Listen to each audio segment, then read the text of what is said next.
So today's video is how to increase your pop. See this? That's a tennis court. That's a tennis net. Once upon a time, I could ollie a tennis net.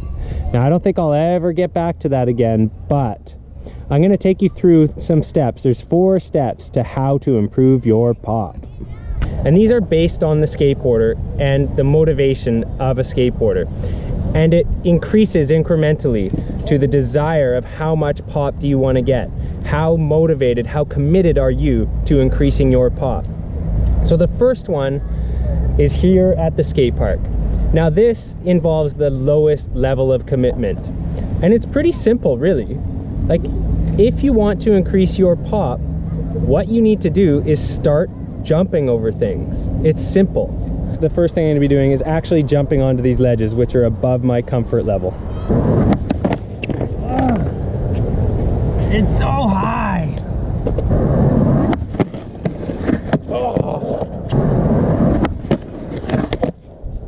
Now it's also really important to get out of your comfort zone. Front side is nice and comfy, but it's important to push your boundaries, and if you can do backside 50-50s, also do those on higher ledges. You're going to increase your effectiveness if you're doing more than one range of motion. So yeah, get creative, find things, jump over them. I practically cracked my tail on that landing. Next we got this cool thing. I mean, I hate it because it's useless unless you just want to ollie over it incrementally. Now don't stop at regular footed ollies. Work on your switch ollies too. And don't just stop at ollies and switch ollies. Maybe I can kickflip over the low part of this.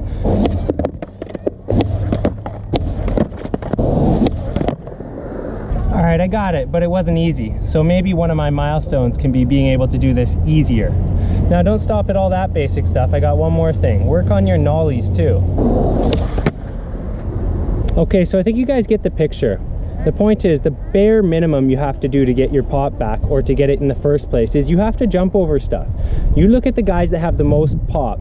Brandon Westgate, Nick Tucker, old school guys like Kian Liu, Keith Huffnagel. All these guys, they got that pop because that's all they did. Watch their video parts. It's riding down the streets, jumping over stuff. Because I know skateboarders, I know that if you actually even have the motivation to do more than just jumping around at the skate park, the next thing is you're not going to want to leave your house. So these next exercises are based on staying at home and helping you improve your vertical leap. Okay, today is level 2. Okay, today is level 2 of how to increase your pop. So the first exercise is the easiest one, and it's just a simple calf raise. So you go to your steps. I like to step down 1 step. Put your feet on like so, and just lift. Lift. And just keep doing this over and over.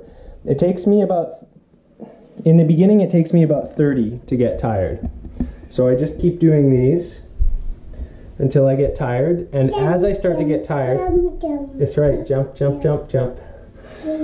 As I start to get tired, what I also do is I start to hold like this. So I go down until my heels are past, and I go up and I start to hold it, because the holding adds a little extra to the exercise. So over and over. And I do about 3 sets of these, about 30 or 40, whatever you can tolerate.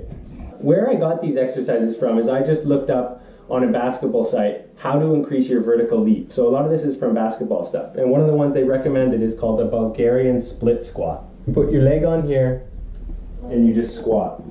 And you'll really feel that in your hamstrings and in here.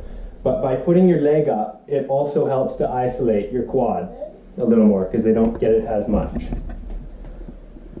So do as many sets of those as you can. Just go into your knee and your thigh and your shin, line up to 90 degrees. So, and finally, but also the most painful one the next day, you're going to want to do squats. You can just do these on your own, just like this, or you can add a little bit of weight. So, you don't have to go until your butt touches the ground. Just until your thighs are parallel to the ground. And you can see why this would increase your jump, because basically I'm putting weight on myself and doing a jumping motion. If that's not enough weight, you can get your wife to jump on your back, and then you do squats. Okay, jump on my sweaty back.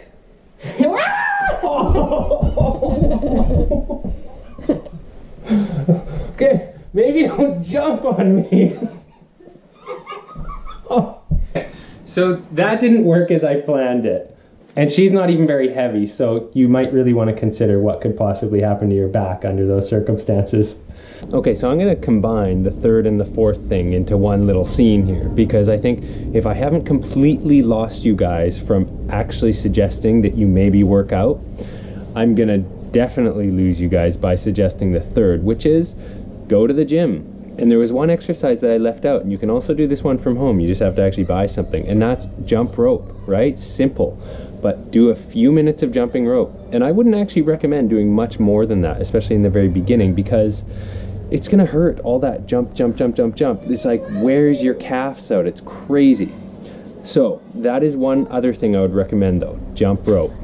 Okay, so the fourth thing you can do that will really help in my opinion is have reasonably new gear. When you've got a crisp poppy deck, nice grip, and nice grippy shoes, it's gonna really help with your pop. I mean, nothing bugs me more than having old shoes and a soggy old deck. Like it doesn't matter how conditioned you are, you're only gonna be as good as your gear. Now, that being said, having all the newest stuff and no skills yet isn't gonna give you pop. But I'm gonna set this one up tonight, and I'm gonna go out and see if I can squeeze any last little bit of pop out of my legs on 8 o'clock on a Friday night. I'm running out of light fast. It is probably about 20 after 8 on a Friday night. I probably got about 20 minutes of juice in me. So let's see if this new deck is actually helping me have pop. Let's start with this kickflip over this thing I was doing earlier. What the hell? I turned on the camera and I miss them all. I was 3 for 3 right before I set it up.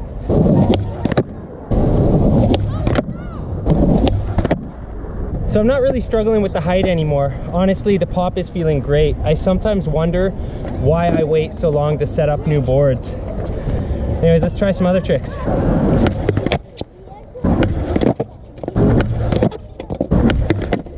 New board or not, I guess I just can't do this right now. I broke a lace. It must be because I broke a lace. All right, you guys. If bouncing it off the thing is all I'm gonna get, that's all I'm gonna get. I tried probably like 20 times for this, and that's as much as this guy's got. Let's do some flat ground tricks, see how it's working for that.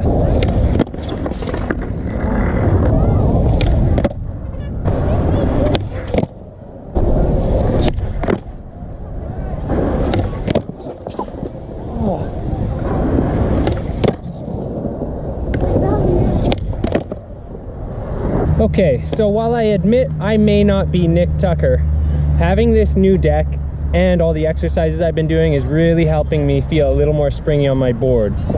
And not too bad for 8:30 on a Friday night. So all things considered, I think the pop's working out pretty good. I hope you found this video useful. I hope you're able to get some more pop back in your legs. And most importantly, know your limits, push them a little, but don't break yourself, guys. You only got one body, so treat it well. Thanks for watching.